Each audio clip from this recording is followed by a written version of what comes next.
Baik, perkenalkan nama saya Nikita Sentakaresta dengan NIM D0024222 dari kelompok B2 ingin menjelaskan tentang laporan anatomi praktikum yang kedua. Soalnya adalah Redi adalah seorang mahasiswa yang sangat gemar menghadiri acara makan bersama, terutama di restoran dengan konsep all you can eat. Namun pada suatu kesempatan Redi merasa tidak nyaman karena cepat merasa kenyang, padahal baru saja memulai makannya. Hal ini membuat khawatir ada yang tidak normal dalam sistem pencernaannya. Sebagai teman yang baik, jelaskan ke Redi tentang traktus digestivus superior mulai dari mulut sampai lambung, serta bagaimana kompensasi sphincter dan gerakan pencernaan saat dia lagi makan rakus di all you can eat.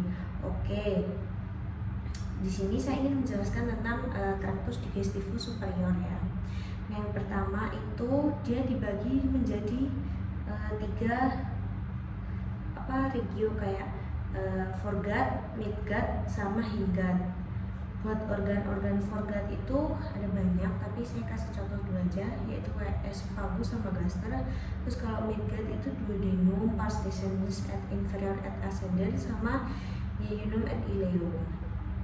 Terus kalau hindgut itu sepertiga kolon transversum sama kolon descendens. Oke, kita mulai buat dari cavitas oris atau mulut. Cavitas oris atau mulut itu dibagi jadi dua bagian oleh arcus dentalis superior et inferior serta proceus alveolaris maxillae et mandibulae. Terus dia ada dua, yaitu vestibulum oris sama cavitas oris propria. Dia membuka keluar melalui rima oris, terus dia membuka ke orofaring melalui isthmus oropharyngealis setinggi VC2. Nah, batas-batas cavitas oris itu dari atap itu ada palatum durum dan palatum mole. Terus dasarnya dia ada diafragma oris dan lidah. Terus lateralnya ada corpus audibusum buccae. Terus ada proceus alveolaris mandibulae et maxillae. Terus anteriornya dia ada rima oris, posteriornya dia ada isthmus faucium. Nah, buat vestibulum oris itu batas-batasnya ada anterolateral itu labium superior et inferior, superior lipatan membran mucosa, dorsal ada proceus alveolaris, inferiornya ada lipatan membran mucosa. Terus cavitas oris propria itu batas-batasnya pertama anterolateral itu proceus alveolaris maxillae et mandibulae. Terus yang kedua superior itu ada palatum durum dan palatum mole, basisnya ada diafragma oris, posteriornya isthmus faucium. Nah, buat palatumnya itu palatum durum, 2/3 anteriornya dia ada proceus platimus osis maxillaris, sepertiga posteriornya ada lamina horizontalis osis palatini. Terus palatum mole itu ada yang musculus telepopito, maksudnya kayak musculus tensor velipatini, terus musculus levator palatini, musculus palatopharyngeus, musculus ovulae, nama musculus palatoglossus. Lalu neurovaskularisasi palatum itu inervasinya contohnya ya, ada nervus palatinus mayor cabang dari nervus maxillaris. Terus kalau vaskularisasinya arterinya itu ada arteri palatina mayor cabang arteri maxillaris. Terus buat vena dia dari plexus venosus preteritoris di fossa temporalis. Oke, lanjut di lingua, di facies inferius lingua, inervasinya motoriknya sebagai EGSE oleh nervus 12, terus sensorik umum buat oleh nervus lingualis, terus sensorik spesial gustatorik, sedangkan sensorik umum dan spesial gustatorik pada daerah dekat epiglotis. Terus musculi linguae itu disingkat GHSP, yaitu GHSP sama LTV. Buat yang GHSP itu musculus genioglossus, musculus euglossus, musculus theoglossus, palatoglossus. Terus yang LLTV itu musculus longitudinalis superior, musculus longitudinalis inferior, musculus transversus linguae, sama musculus verticalis linguae. Inervasinya itu tadi seperti saya yang jelaskan.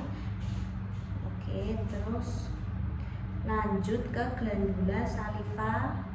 Itu ada 3 kelenjar liur besar bilateral dan banyak kelenjar liur kecil. Terus glandula salivanya yang mayor itu ada 3, glandula parotidia, glandula submandibularis, sama glandula sublingualis. Terus dentes superior itu membentuk arcus dentalis superior dan dentes inferior membentuk arcus dentalis inferior. Neovaskularisasinya oleh alveolaris superior et inferior. Oke, lanjut ke orofaring. Orofaring dibagi jadi 3, yaitu nasofaring. Orofaring dibagi menjadi 3, yaitu nasofaring, orofaring, dan laryngofaring. Terus orofaring dia membentang setinggi vertebra cervicalis 2-3. Terus dia berhubungan dengan cavitas oris melalui isthmus faucium. Nah, di situ ada annulus Waldeyer.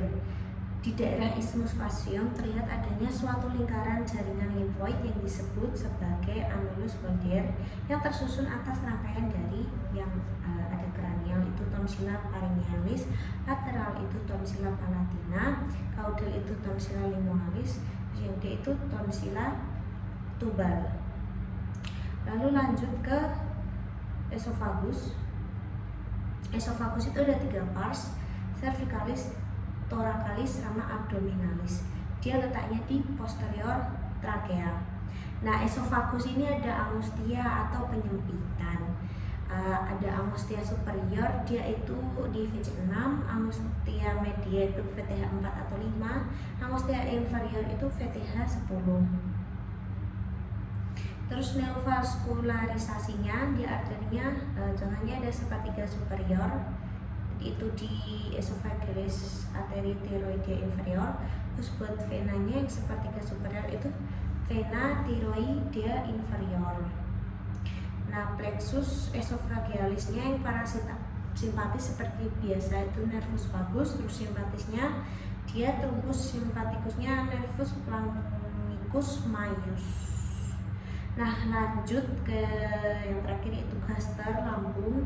Dia itu ada 4 bagian, yaitu fundus, body, fundus, pars cardiaca, corpus, sama pars pylorica. Terus dinding gaster ada susunan dari luar ke dalam, yaitu dari tunica serosanya dia ada peritoneum visceral gaster berefleksi dari omentum minus. Terus tunica muscularisnya ada 3 stratum, longitudinum, circularum sama oblik. Terus tunica submucosa sama tunica mucosa. Dia lebih dijelasin di studi. Terus omentumnya ada omentum maius sama omentum minus. Buat omentum maiusnya ada 4 ligamen, yaitu ligamen gastrocolica, gastripterenica, gastrolinealis, prenoliale. Terus omentum minusnya ada ligamentum hepatoduodenale sama ligamentum gastrohepaticum.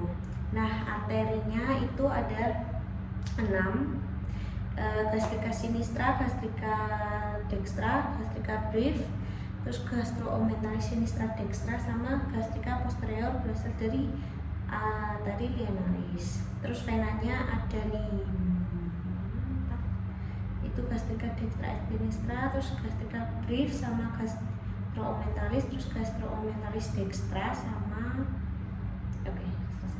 Terus inervasinya yang parasimpatis itu seperti biasa nervus vagus, simpatisnya splanchnicus maius sama plexus coeliacus, terus musculus sphincter pyloricus mendapat impuls inhibisasi dari nervus vagus. Nah, oke, saya ingin menjelaskan tentang yang peran sphincter dalam pencernaan. Sphincter itu dia adalah otot melingkar yang mengontrol aliran makanan di sepanjang saluran pencernaan dalam situasi makan berlebih. Sphincter dia mengalami perubahan aktivitas kayak yang sphincter esophagus bawah atau lower esophageal sphincter, dia fungsi normalnya buat mencegah makanan dan asam lambung naik kembali ke esofagus, kompensasi saat makan rakus. Terus less atau lower esophageal sphincter, dia akan sering terbuka karena makanan terus menerus masuk ke lambung. Terus tekanan lambung yang meningkat akibat jumlah makanan berlebihan dapat melemahkan LES. Dia berpotensi menyebabkan reflux asam atau rasa sensasi terbakar di dada. Terus sphincter pylorus antara lambung dan duodenum, dia fungsi normalnya buat mengatur pelepasan isi lambung usus halus secara perlahan. Terus kompensasi saat makan rakusnya, sphincter pylorus harus lebih sering terbuka untuk mencegah overload lambung. Terus jika lambung penuh, pelepasan makanan ke duodenum bisa melambat. Terus dia menyebabkan rasa tidak nyaman seperti kembung. Lalu sphincter ileokekal antara ileum dan cecum, dia fungsi normalnya mengontrol perpindahan makanan dari usus halus ke usus besar dan mencegah reflux isi usus besar ke usus halus. Terus kompensasinya saat makan rakus itu aktivitas sphincter ileokekal meningkat untuk menangani peningkatan volume makanan yang telah dicerna. Terus sphincter ani, dia fungsi normalnya buat mengontrol pembuangan feses. Terus kompensasi saat makan rakusnya, proses pengeluaran limbah bisa terjadi lebih cepat karena peningkatan volume makanan merangsang motilitas usus. Terus yang kedua, gerakan pencernaan, motilitas saluran cerna. Makanan berlebih juga mempengaruhi jenis dan intensitas gerakan pencernaan. Yang A, peristaltis, dia gerakan bergelombang otot polos yang mendorong makanan di sepanjang saluran pencernaan. Kompensasi saat makan rakusnya, peristaltis di lambung dan usus halus meningkat untuk memindahkan makanan lebih cepat. Terus jika terlalu banyak makanan, gerakan peristaltis mungkin melambat, menyebabkan makanan bertahan lebih lama di lambung. Lalu segmentasi, gerakan mencampur makanan di usus halus untuk memastikan enzim pencernaan bekerja efektif. Kompensasi saat makan rakusnya, segmentasi menjadi lebih aktif untuk memastikan semua makanan tercampur sempurna dengan enzim dan cairan pencernaan. Terus yang C, gerakan migrating motor kompleks. Dia definisinya gelombang kontraksi yang membersihkan saluran pencernaan antara waktu makan.